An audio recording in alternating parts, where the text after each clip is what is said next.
Assalamualaikum warahmatullahi wabarakatuh. Syariah Economic Talk with Gunawan Yasni kembali hadir. Mengulas dan menggali mengenai perkembangan ekonomi dan keuangan syariah di Indonesia. Episode kali ini spesial karena beriringan dengan peringatan Hari Halal Sedunia. Populasi muslim di seluruh dunia meningkat dan hal ini dianggap sebagai peluang besar bagi industri halal. Perekonomian halal yang berkelanjutan tak hanya dikembangkan melalui sektor pemenuhan kebutuhan pangan saja, tapi juga fashion, kosmetik, pariwisata, serta kegiatan sehari-hari lainnya. Produsen barang kebutuhan sehari-hari, Unilever, memahami apa yang menjadi kebutuhan konsumen. Untuk itu Unilever berupaya menghadirkan produk yang tidak hanya berkualitas, tapi memberikan rasa aman dan nyaman bagi konsumen, pada khususnya konsumen muslim. Hal ini juga baik bagi pertumbuhan ekonomi di Indonesia karena mendukung perekonomian berbasis halal. Dan untuk membahas lebih dalam, telah hadir bersama kita melalui video conference saat ini Direktur Supply Chain Unilever Indonesia, Bapak Rizky Raksanugraha. Assalamualaikum warahmatullahi wabarakatuh. Waalaikumsalam warahmatullahi wabarakatuh, Pak Gunawan. Sehat ya Pak ya, insya Allah ya? Alhamdulillah sehat, terima kasih. Pak Rizky, 9 dekade Unilever mendedikasikan diri memproduksi kebutuhan sehari-hari masyarakat Indonesia. Bagaimana sih awal mula kepedulian Unilever terhadap produk-produk halal sejak awal berdiri hingga saat ini, terutama ketika halal saat ini sudah menjadi lifestyle, Pak Rizky? Terima kasih Pak Gunawan. Jadi sejak halal dimulai dalam bentuk perundang-undangan, Unilever menjadi salah satu perusahaan pertama penyedia kebutuhan produk-produk konsumen yang mendapatkan sertifikasi halal dari LPPOM MUI sejak awal tahun 90-an. Sejak saat itu kami menerapkan sistem jaminan halal dari LPPOM MUI kepada seluruh pabrik-pabrik kami. Dan alhamdulillah pada saat ini seluruh pabrik-pabrik kami dan juga produk-produk yang diproduksi dari pabrik tersebut telah mendapatkan sertifikasi halal. Sistem jaminan halal ini adalah bentuk kepatuhan kami Unilever Indonesia terhadap mengedepankan unsur halal yang secara menyeluruh. Dan ini menjadi komitmen kami untuk memberikan pilihan kepada konsumen kami yang mayoritasnya adalah umat muslim terhadap produk yang tidak hanya berkualitas tetapi juga memberikan rasa aman dan nyaman. Pak, ini kan 9 dekade ya, LPPOM MUI baru beberapa tahun terakhir ya, jadi lebih lama Unilever nih kelihatannya ya, berkontribusi di komunitas muslim terutama di Indonesia. Boleh ditegaskan lagi Pak, mengapa Unilever mengaplikasikan sistem jaminan halal pada pabrik dan produk-produknya? Seperti yang Pak Gunawan tadi katakan, halal telah menjadi sebuah gaya hidup. Dan salah satu indikatornya yang kita lihat bahwa konsumen saat ini tidak hanya mengharapkan produk-produk yang inovatif dan berkualitas, tapi juga sesuai dengan nilai dan prinsip yang mereka yakini. Karena itu kami berkomitmen untuk memenuhi kebutuhan konsumen tersebut berbagai macam cara. Jadi bukan hanya melakukan sertifikasi halal terhadap pabrik dan produk kami, tapi juga meluncurkan produk-produk yang sesuai dengan kebutuhan muslim. Dan yang paling penting adalah mengusung nilai-nilai yang sejalan dengan values di mana konsumen muslim dan juga sebagian besar kalangan kami adalah muslim melalui produk dan juga program yang kami jalankan. Jadi motivasinya ini bukan hanya Unilever Indonesia pastinya ya, karena juga muslim di dunia ini juga numbers of muslim saya kan growing ya Pak. Kalau boleh diceritakan sedikit kira-kira ada konektivitasnya nggak antara Unilever Indonesia dengan Unilever Global dalam konteks mengaplikasikan jaminan halal terhadap pabrik-pabrik ataupun terhadap produk-produk halalnya Pak? Karena kan motivasinya ini kan tidak mungkin hanya datang dari Unilever Indonesia kan gitu kan ya? Betul Pak Gunawan, jadi kami adalah bagian dari Unilever Global yang menghargai diversifikasi dan universal values dari semua konsumen yang kita layani. Dan kami adalah bagian dari network internasional di mana kami juga bukan hanya mengimpor tetapi juga kami mengekspor produk kepada afiliasi kami Unilever di negara market lain. Karena itu sistem ini harus memang berintegrasi secara menyeluruh dari organisasi kami secara global. Konsumen kita nomor 1, produsen bahkan untuk pangan itu nomor 10 pun enggak. Gitu loh. Ini adalah tantangan atau peluang bagi industri halal di Indonesia. Bagaimana mereka bisa mengambil market Indonesia itu sendiri, bahkan bisa mengambil market yang luar.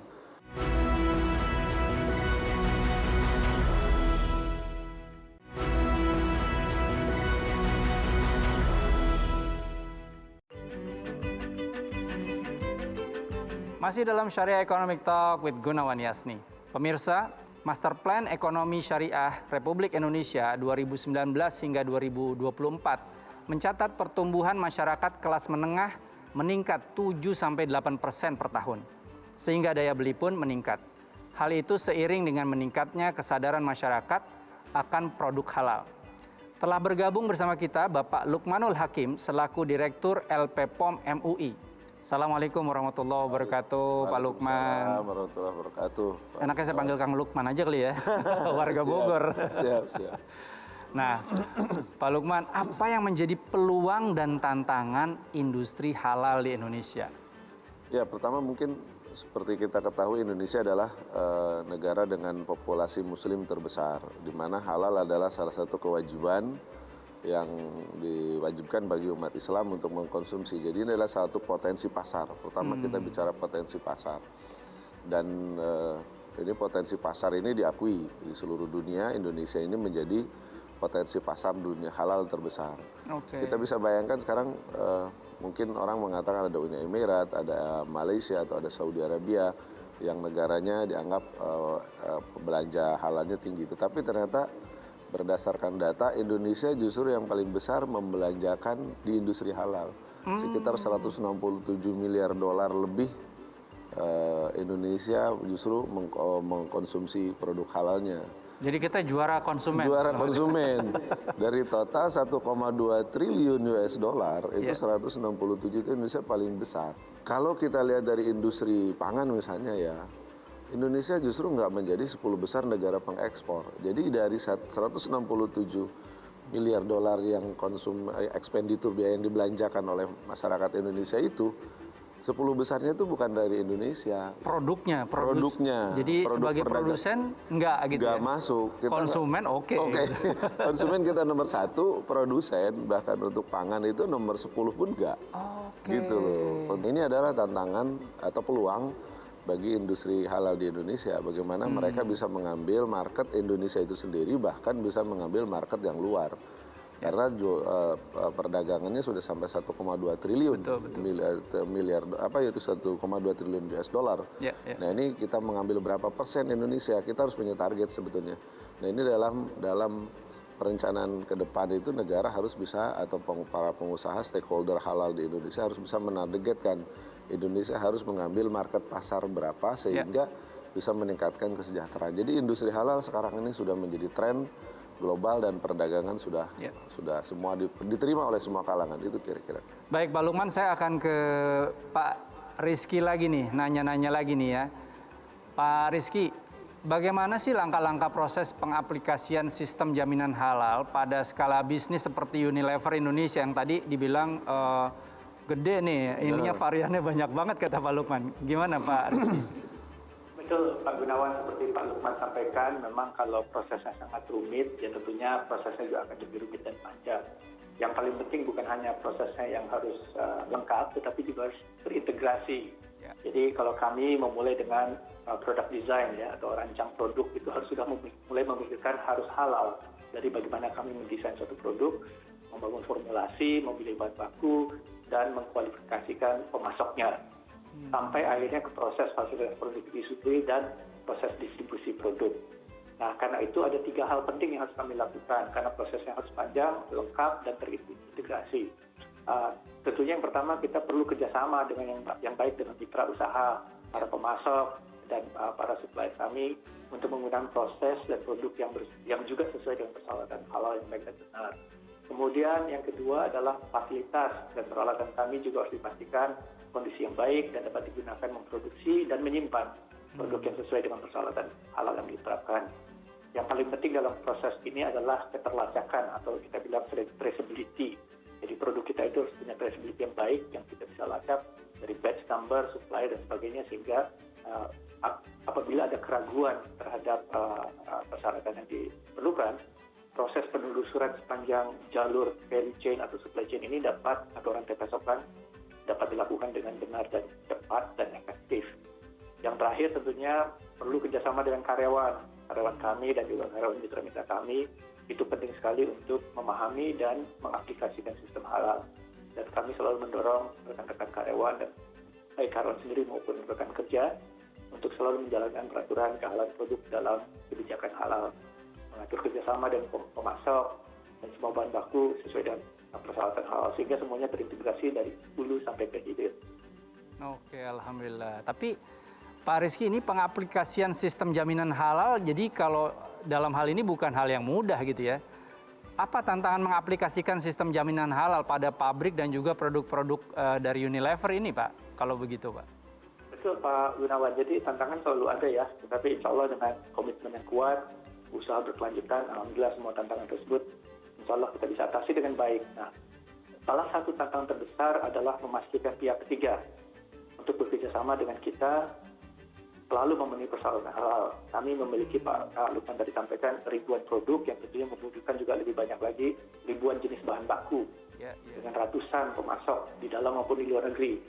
Yang penting yang Pak Lukman sampaikan tadi, kalau kita bicara dengan rekan kerja yang mungkin awareness-nya tidak setinggi kita, seperti Pak Lukman sampaikan, potensi bisnis yang ada di Indonesia itu luar biasa besarnya, sehingga kita seperti mengajak mereka untuk ayo sama-sama mengikuti kriteria dan persyaratan hal tersebut.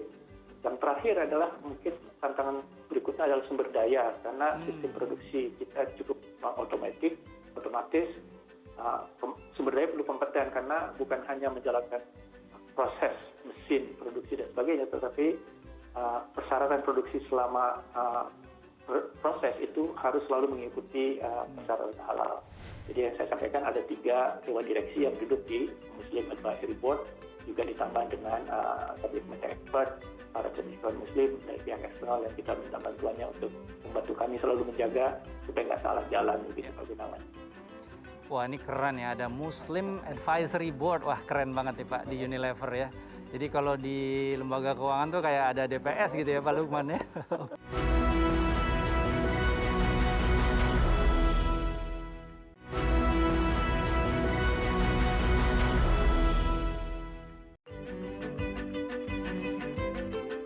Pemirsa, masih di dalam Syariah Economic Talk with Gunawan Yasni. Bertepatan dengan Hari Halal Sedunia, topik yang kita bahas saat ini adalah bagaimana mendorong halal lifestyle sehingga dapat menjadi motor penggerak ekonomi syariah. Saya akan ke Pak Rizky terlebih dahulu. Pak Rizky, apakah Unilever memiliki tim khusus untuk menghasilkan satu hal yang pasti akan kehalalan produk-produknya? Bukan hanya soal bahan baku ya, ada yang lain-lain juga itu. Gimana nih Pak Rizky? Betul Pak Gunawan, jadi bukan hanya proses produksi dan produk itu sendiri, tetapi bahwa awareness dan perilaku kita juga harus sesuai ya. Jadi kami punya 2 tim sebenarnya. Tim pertama adalah yang kita sebut tim manajemen halal, yang memang tugasnya memastikan semua kriteria pabrik dan produk proses produksi kita memenuhi syarat halal BPOM. Tim manajemen halal ini juga mempunyai tim auditor internal yang bertugas melakukan audit secara berkala, dan laporannya kita sampaikan juga kepada LPPOM MUI. Biasanya setiap 6 bulan sekali.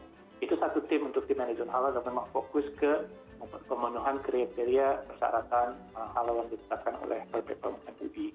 Nah, yang kedua yang tadi saya sebutkan sebelumnya adalah Muslim Advisory Board. Jadi ini bukan hanya masalah produk halal, tetapi juga perilaku yang baik, perilaku usaha ya, jadi perilaku karyawan dan perilaku perusahaan.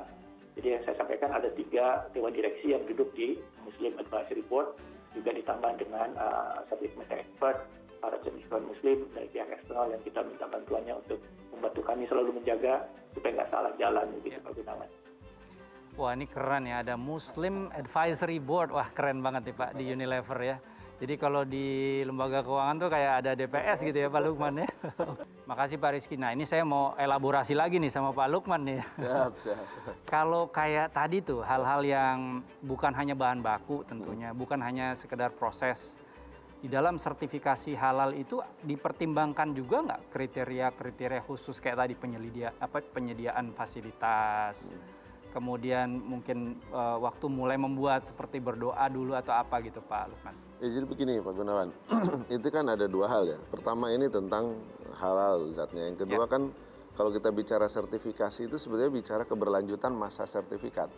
Kalau sekarang sertifikat halal yang dikeluarkan Majelis Ulama Indonesia itu selama ini 2 tahun, maka kan yang harus kita jaga adalah keberlanjutan status halalnya selama masa sertifikat. Itu namanya yang harus kita jaga karena fatwanya untuk produk itu selama masa sertifikat. Jadi ini yang sering ditanyakan juga oleh masyarakat, ketika diaudit mungkin halal, ketika pulang audit bagaimana? Kan itu kira-kira sederhana pertanyaan itu kan. Jadi sering muncul. Nah, maka kemudian ini menjadi penting ketika kita bicara sertifikat halal, itu bicara bagaimana mengawal masa sertifikat itu tetap halal. Maka kita merubah ya halal di industri itu menjadi sebuah aktivitas. Jadi daily activitiesnya mereka itu harus berspirit halal dan harus juga dia memahami kriteria-kriteria halal. Industri kita atau produk yang dibuat di industri kita ini halal loh gitu. Maka karena halal kita harus sama-sama jaga. Itu kan harus dibangun. Nah, itu sebenarnya arahnya ke sana. Nah, gimana kita membuat spirit itu, dia bisa memahami spirit halal, dia bisa memahami menjaga halal, dan akhirnya juga kemudian kita harus menjaga juga cross kontaminasi dari non halal. Maka karena kan misalnya dari kantinnya, mereka waktu mau, ya barangkali ya muslim dan non muslim kadang-kadang juga ketika istirahat atau dalam perjalanan sebelum masuk kantor atau pabrik dia tangannya tidak jelas kesuciannya. Kita mengajarkan bagaimana mereka harus mencuci tangan. Kemudian dengan ya kalau sekarang sudah dengan COVID pasti akan cuci tangan dengan sabun 3 kali. Kalau kita diajarkan banyak sekarang diajarkan nih dengan COVID. Ini sebenarnya dulu sebelum COVID ini di industri yang sertifikasi halal itu wajib mereka datang cuci tangan. Ketika dia di kantin makan kemudian setelah makan juga harus pakai cuci tangan karena tujuannya itu dulu semata-mata untuk menjaga cross kontaminasi. Jadi ini di luar dari dalam tanda petik melulu bahan bakunya halal, kemudian prosesnya halal, tapi kan ada hal-hal di luar itu yang harus menjaga konsistensi kehalalan satu produk. Nah, itu kita tuangkan di dalam sebuah sistem yang kita sebut namanya sistem jaminan halal. Ada 11 kriteria di dalam sistem jaminan halal. Jadi perusahaan harus begini, harus begini, harus begini, itu ada 11.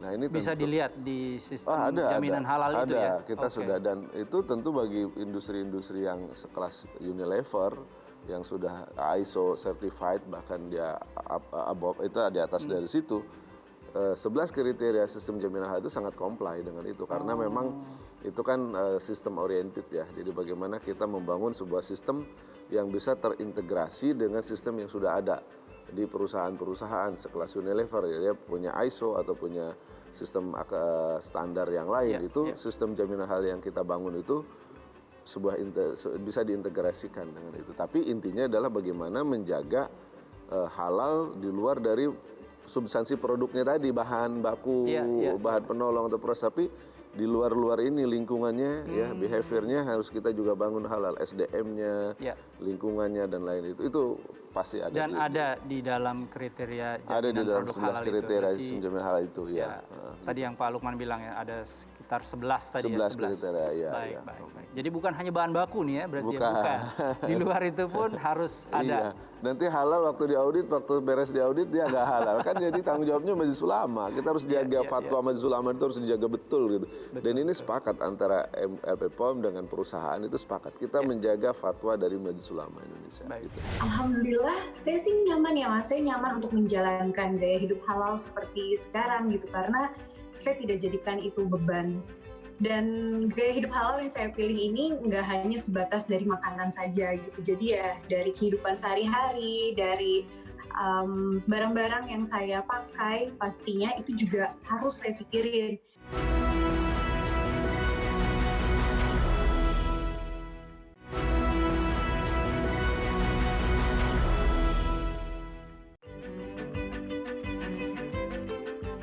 Pemirsa, kembali dalam Syariah Economic Talk with Gunawan Yasni.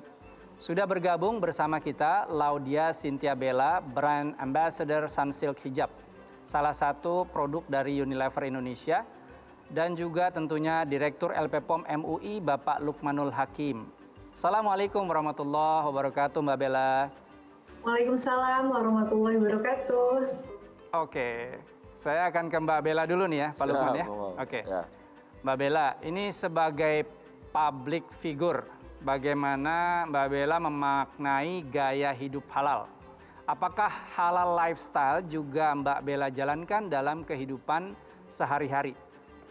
Nah, gimana nih Mbak Bella? Iya, jadi gaya hidup halal itu udah kewajiban saya sebagai seorang muslim. Karena itu sudah menjadi syariat Islam dan sudah ada aturannya di Al-Quran. Jadi ya alhamdulillah saya sih nyaman ya Mas, saya nyaman untuk menjalankan gaya hidup halal seperti sekarang gitu. Karena saya tidak jadikan itu beban. Dan gaya hidup halal yang saya pilih ini nggak hanya sebatas dari makanan saja gitu. Jadi ya dari kehidupan sehari-hari, dari barang-barang yang saya pakai pastinya itu juga harus saya pikirin. Dari contohnya kayak dari pembersih rumah, dari personal care, dari perawatan tubuh, perawatan kulit, itu harus saya perhatikan. Gaya hidup halal itu sudah benar-benar sepertinya mendarah daging dari seorang Laudia Cynthia Bella. Jadi tidak hanya terbatas pada makanan tadi dibilang kan ya, tapi juga produk yang diaplikasikan ke, ya mungkin bukan cuma sekedar konsumsi, tapi juga dipakai gitu kan ya, ke tubuh kita, atau biasa kita sebut misalnya personal care. Boleh nggak diceritakan pengalaman Mbak Bella berkaitan dengan produk personal care yang halal, Mbak Bella? Iya, jadi kalau kita membahas masalah personal care, produk yang halal, itu kan aspek halal itu sangat besar ya Mas. Jadi ya memang harus kita pikirkan kehalalan produk itu sendiri gitu. Dan menurut saya itu sangat penting sekali, itu yang membuat saya nyaman karena saya bisa yakin produk itu benar-benar dari cara pembuatannya, dari sampai hasilnya, itu yang membuat saya nyaman untuk menggunakannya. Tapi ya alhamdulillah saat ini tuh saya bisa lebih mudah untuk bisa tahu kehalalan sebuah produk dengan cara saya bisa melihat logo halal di dalam produk yang saya pilih, ataupun saya bisa browsing di websitenya MUI. Karena sesuai pengalaman saya, banyak produk yang mungkin sudah terdaftar halal, sudah tersertifikasi halal, tapi di produk tersebut tidak ada logonya. Nah, ini Mbak Bella kan sebagai brand ambassador dari Sunsilk Hijab ya. Salah satu produk dari Unilever Indonesia. Apa sih pertimbangan Mbak Bella sebelum akhirnya sepakat gitu ya bekerja sama dengan Unilever Indonesia atau bahkan mungkin dengan pihak-pihak yang lain gitu ketika ingin dipakai sebagai brand ambassador produk mereka gitu? Iya, alhamdulillah saya menjadi brand ambassador Sunsilk memang sudah sejak lama, dan salah satu hal yang membuat saya yakin untuk saya bisa mewakili brand ini karena Sunsilk memiliki visi yang sangat bagus, yang sangat Masya Allah. Sunsilk itu sudah bertahun-tahun dan secara konsisten membantu para wanita muda Indonesia untuk berani mengembangkan bakatnya, berani untuk mengasah keahlian di dalam dirinya. Dan yang pastinya yang paling penting juga, Sunsilk itu memiliki prinsip halal. Dan prinsip halal Sunsilk itu diaplikasikan ke dalam produknya. Jadi produknya dibuat dari bahan yang alami dan dikemas secara higienis dan juga bisa mengatasi masalah rambut kepada konsumen yang menggunakan hijab. Jadi ya saya rasa nilai-nilai itu termasuk ke dalam diri saya, sangat relevan sekali. Jadi ya saya jadi kayak semakin mantap, saya semakin yakin, saya semakin bisa konsisten untuk bisa mewakili brand ini. Bisa jadi nanti berikutnya juga ada ini ya, Sunsilk yang pakai peci gitu ya. Jadi bukan hanya Sunsilk hijab seperti Pak Lukman. Sunsilk for men. Iya, Sunsilk for men. Ini hijab Mas, mungkin Sunsilk for men. Ya. Nah, saya ke Pak Lukman nih, Pak Lukman ya. Kalau tadi sudah Mbak Bella katakan dia ternyata concern sekali dengan bukan hanya yang konsumsi makanan halal, tapi juga yang personal care tadi juga halal. Padahal personal care itu kan cuma sekedar dipakai begitu kan ya. Nah, Tapi ternyata saya juga menemukan bahwa selain dari LPPOM MUI yang menyatakan, oh ini sertifikasi halal atas produk ini, ternyata juga di Indonesia ini banyak komunitas masyarakat yang lain gitu ya, yang juga concern bahkan lebih gitu. Jadi bukan hanya sekedar melihat bahwa produk ini seperti Mbak Bella dilihat di websitenya LPPOM MUI sudah halal, tapi ada hal-hal lain mungkin yang mereka pertimbangkan. Ini kira-kira gimana nih Pak Lukman? Jadi ada komunitas masyarakat yang ternyata lebih melihat pertimbangan sertifikasi halal itu bukan hanya sekedar sertifikasi halal dari LPPOM MUI begitu. Ya, ini kan begini, ini senang sekali kita ini mendengar Mbak Bella cerita tentang bagaimana lifestyle-nya di dalam dunia halal. Jadi kalau Islam kan mengajarkan halal itu bukan hanya untuk umat Islam. Ya ayuhan nas kulu mimma fil ardi halalan thayyiban wa la tattabi'u khutuwatis syaitan. Jadi yang diperintahkan mengkonsumsi menggunakan yang halal itu sebenarnya bukan hanya umat Islam tapi juga yang seluruh umat manusia. Cuma kan harus disampaikan secara humanistik gitu.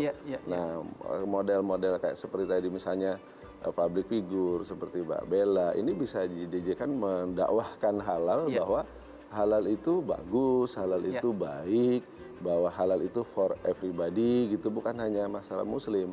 Nah ini kan harus kita manfaatkan ya, menjadi potensi dakwah umat, tapi juga potensi dalam tanda petik judul kita ekonomi, potensi ekonomi yang tinggi juga. Ketika Indonesia menjadi negara yang sangat dalam tanda petik religi terhadap halal, dia akan menjadi kekuatan ekonomi dunia nantinya sehingga halal ini dikendalikan oleh bagaimana kebijakan Indonesia di dunia itu.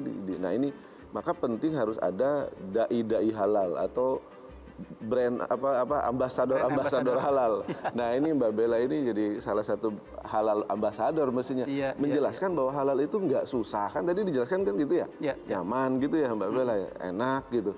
Nggak susah kok gitu kita mempraktekkan halal itu yang nggak gampang Pak Gunawan kita menyampaikan kepada masyarakat kan kalau tidak disampaikan oleh kalau pendakwah sih banyak yang cerita halal wajib kalau nggak ke neraka begini kan gitu kan.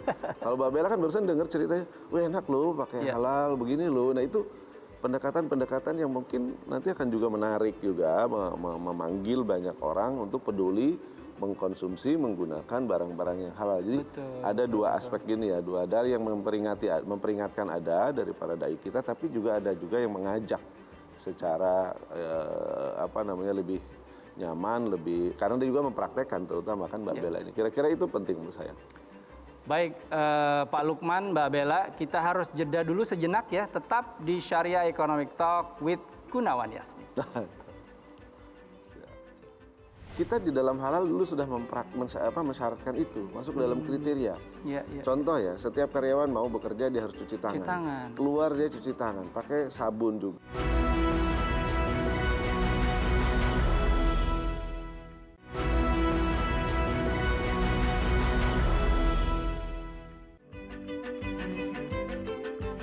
Pemirsa, kembali lagi dalam Syariah Economic Talk with Gunawan Yasni. Kita sudah sampai di segmen yang terakhir ya, dengan Direktur LPPOM MUI Bapak Lukmanul Hakim dan juga Mbak Laudia Cynthia Bella sebagai Brand Ambassador dari Unilever Indonesia khusus untuk Sunsilk Hijab.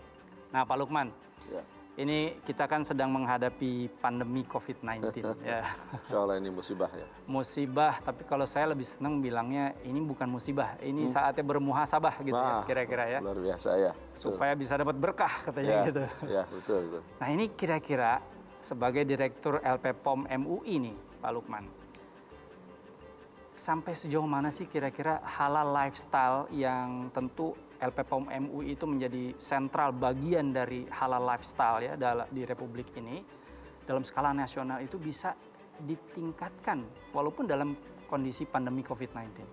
Ya pertama memang kita mengevaluasi pandemi ini kan kalau saya kadang-kadang merinding ya karena melihat betapa Allah ini bersifat jabar, memaksa gitu kan gitu ya.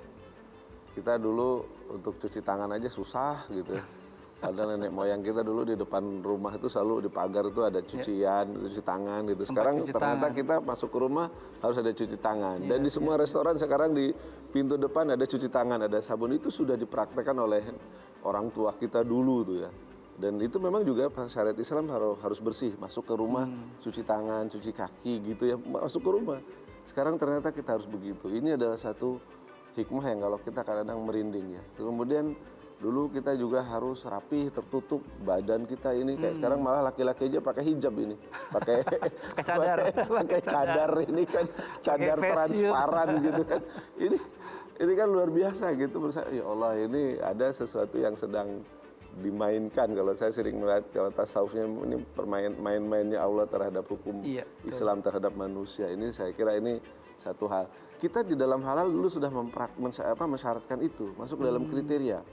Contoh ya, setiap karyawan mau bekerja dia harus cuci tangan. Keluar dia cuci tangan, pakai sabun juga. Itu supaya dia memang, kita dulu murni hanya berpikir tidak terjadi cross contamination, kan itu tidak ada terjadi pencemaran gitu. Pencemaran kemudian yang non halal masuk ke yang halal begitu ya. Kemudian di non halal dan halal gitu. Kemudian dia pakai baju yang selalu diyakini kebersihannya. Itu kemudian ketika di area produksi dia harus pakai hairnet, dia harus pakai masker. Nah ini untuk menjaga halal gitu. Dan ternyata sekarang kita tanpa harus di wilayah produksi sudah pakai itu gitu. Hairnet harus pakai, kemudian masker kita pakai, cuci tangan juga harus pakai. Ini salah satu bahwa ini sedang diajarkan sama Allah ini. Sebetulnya itu loh lifestyle kita. Kalau kita bicara hal lifestyle itu sebetulnya begitu.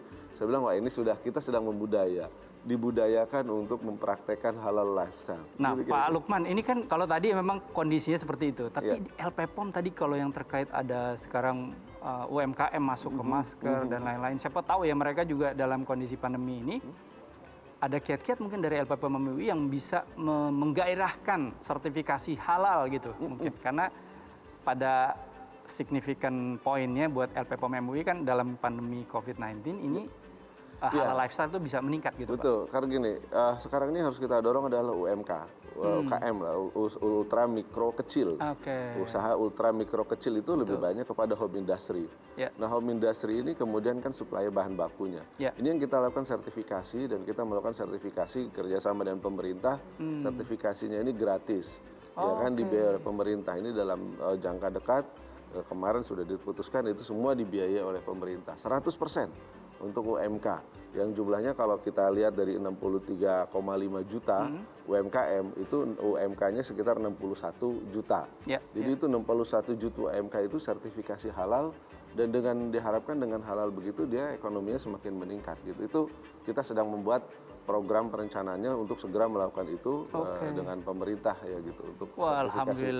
Luar biasa ini ada dana dari pemerintah untuk turun ke UMK mikro kecil ya, sekitar 62, sekian juta itu disertifikasi halal oleh pemerintah bersama Majelis Ulama Indonesia. Gitu. Gratis. Alhamdulillah. Ya, insya Allah. Terima kasih nih Pak Lukman. Saya ke Mbak Bella nih ya. Mbak Bella, halal itu kan nggak hanya baik buat Muslim kan ya, tapi juga seluruh umat. Tadi sudah disitir ayat Qur'annya oleh Pak Lukman. Karena halal itu adalah rahmatan lil alamin. Nah, bagaimana pandangan Mbak Bella terhadap hal ini? Mungkin punya pengalaman? Iya, untuk gimana ya? Menurut saya aspek halal ini kan benar-benar sangat universal ya. Apalagi halal ini tidak hanya baik untuk kita yang Muslim. Dan saya bisa ngerasa itu karena banyak banget sebenarnya contoh-contohnya, mulai dari kayak produk kebersihan seperti yang tadi saya bilang, terus produk skincare ataupun make up, itu kan sudah menjadi kebutuhan semua orang gitu, bukan tertuju hanya kepada Muslim. Jadi saya rasa halal ini dari proses pembuatannya bersih, higienis. Jadi saya rasa ini sangat baik sekali untuk seluruh umat, bukan hanya umat Muslim tapi seluruh umat manusia, saya rasa. Produk halal ini terlepas dia itu adalah produk halal tentunya, tapi di dalam hati Mbak Bella, di dalam kenyamanan Mbak Bella, itu sebenarnya lebih nyaman, lebih tentram gitu di hati? Iya pasti, karena kalau misalnya memang produk itu sudah halal, apalagi sudah ada halal MUI gitu kan, sudah saya lihat produknya aja nih, contoh saya pergi ke supermarket, terus saya bisa lihat si produk yang mau saya beli ini udah ada stem halal, itu pasti saya lebih tenang. Saya lebih tenang, oh oke, alhamdulillah, saya lebih yakin untuk mengkonsumsi gitu. Cuman halal itu udah jadi apa ya, sudah mendarah daging gitu, ya sudah jadi kebutuhan yang sangat pasti, yang kebutuhan utama yang harus saya pilih. Pasti ini halal nggak? Oke, kalau halal saya aman nyaman pakainya. Oke, baik, terima kasih banyak untuk narasumber-narasumber dari Syariah Economic Talk with Gunawan Yasni hari ini. Mungkin kalau boleh saya sedikit simpulkan ya, bahwa halal lifestyle itu bukan hanya untuk muslim. Karena halal lifestyle itu juga selain muslim friendly juga non-muslim friendly. Artinya kenyamanan, keamanan, dan lebih sesuai dengan apa yang menjadi keperluan kita sehari-hari, itu yang diutamakan, bukan cuma sekedar halal. Insya Allah ini semua akan bisa membawa Indonesia sebagai kiblat ekonomi, syariah, dan keuangan dunia di masa depan. Nantikan episode Syariah Economic Talk with Gunawan Yasni, tentu dengan narasumber-narasumber terkemuka dari dalam dan luar negeri. Saya Gunawan Yasni, beserta kru yang bertugas, undur diri. Wassalamualaikum warahmatullahi wabarakatuh.